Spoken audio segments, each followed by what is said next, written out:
sorry if you can't hear what I'm saying. I couldn't even hear myself. This is the loudest sound you could possibly conceive. And, as it turns out, the cleanest.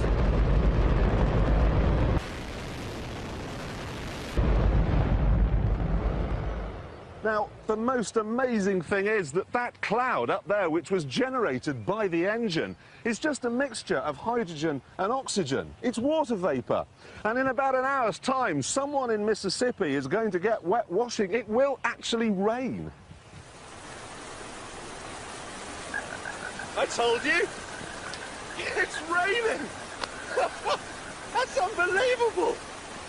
Oh, NASA's playing God. It's making its own weather.